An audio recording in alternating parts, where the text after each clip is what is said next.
ഓ തിരുഹൃദയമേ, യേശുവിൻ തിരുഹൃദയമേ, ശാന്തതയും എളിമയും നിറഞ്ഞ സൂനമേ,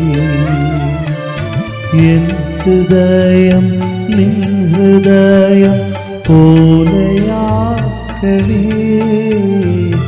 ഓ തിരുഹൃദയമേ, യേശുവിൻ തിരുഹൃദയമേ, ശാന്തതയും എളിമയും നിറഞ്ഞ സൂനമേ.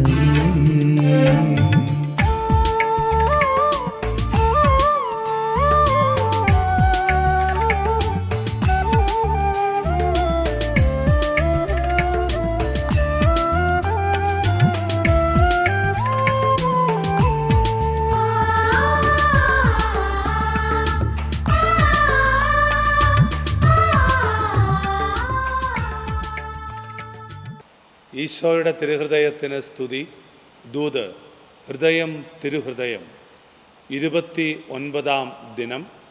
ഹൃദയ നന്മ വിചാരങ്ങളിലേക്ക് സ്വാഗതം. A stranger on the road എന്ന് പ്രത്തെല്ലി തൂത്തിയിൽ പരിശുദ്ധ പിതാവ് പഠിപ്പിക്കുന്നത് ഇന്ന് നമ്മൾ സ്വീകരിക്കുകയാണ്. നല്ല സമറയക്കാരൻ്റെ ദർശനത്തെ എ ഹെറാൾഡ് ഓഫ് ഹോപ്പ് എന്നാണ് പരിശുദ്ധ പിതാവ് പഠിപ്പിക്കുന്നത്.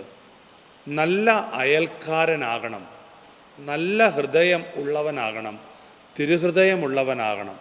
അതിന് തടസ്സമാകുന്ന മുൻവിധികളുടെ, ഭയത്തിൻ്റെ, ചരിത്രപരമോ സാംസ്കാരികമോ ആയ എല്ലാ പ്രതിബന്ധങ്ങളെയും നമ്മൾ മറികടക്കണം. We are made for love. ഏതെങ്കിലും തരത്തിൽ മാറ്റി നിർത്തപ്പെട്ട എല്ലാവരിലും ക്രിസ്തുവിനെ കാണാൻ സാധിക്കുന്ന നല്ല സമറായൻ്റെ മനസ്സ് നമ്മുടെ ഉള്ളിൽ രൂപപ്പെടണം. നല്ല സമറായൻ്റെ നല്ല ഹൃദയത്തെ ഒന്ന് ധ്യാനിച്ചെടുക്കുമ്പോൾ അവൻ്റെ ഹൃദയത്തിൽ നിന്ന് പുറപ്പെടുന്ന 10 കർമ്മങ്ങൾ നമ്മുടെ മനസ്സിനെ ഒന്ന് സ്വാധീനിക്കട്ടെ. 1, അവൻ മുറിവുകൾ ഉള്ളിടത്ത് എത്തി എന്നതാണ്.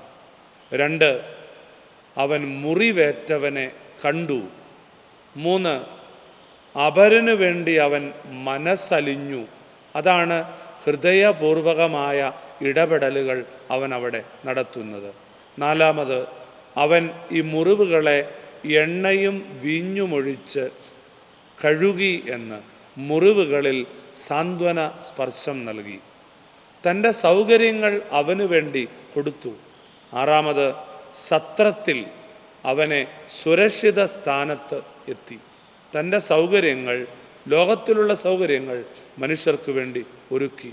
സത്രത്തിലും അവനെ പരിചരിച്ചു, അവൻ്റെ കൂടെ നിന്നു. സത്രം സൂക്ഷിപ്പുകാരൻ്റെ കയ്യിൽ 2 ദനാറ കൊടുത്തു. പിതാക്കന്മാർ പുണ്യ നിർവൃതിയിൽ ഇങ്ങനെ പഠിപ്പിക്കും, ഈ കൊടുത്ത 2 ദനാറ പരിശുദ്ധ കുർബാനയും പരിശുദ്ധ വചനവുമാണ്. 9, മുറിവേറ്റവന് വേണ്ടി അവൻ ഈ സത്രം സൂക്ഷിപ്പുകാരനോട് സംസാരിച്ചു. 10, ഒരൊറ്റ ഉറപ്പ് നൽകുകയാണ്. ആ ഉറപ്പ് ഞാൻ നിൻ്റെ സ്വന്തമാണ് എന്ന അടിവരയിടുന്നതാണ്. തിരിച്ചു വരുമ്പോൾ ബാക്കി എന്തു ചെലവായാലും ഞാൻ തന്നുകൊള്ളാം. ഹൃദയം നൽകേണ്ട ഉറപ്പ് ഇതാണ്: ഞാൻ നിൻ്റെ സ്വന്തമാണ്, ഞാൻ നിനക്ക് വേണ്ടി ഇനിയും വരും, കൂടെയുണ്ടാകും, നിനക്ക് വേണ്ടി എന്തു ചെയ്യാനും ഞാൻ തയ്യാറാണ്. ഈശോയുടെ തിരുഹൃദയത്തിൻ്റെ സ്നേഹത്തിൽ, കരുതലിൽ, ആ സത്രത്തിൽ നമുക്ക് വിശ്രമിക്കാം. ആമേൻ.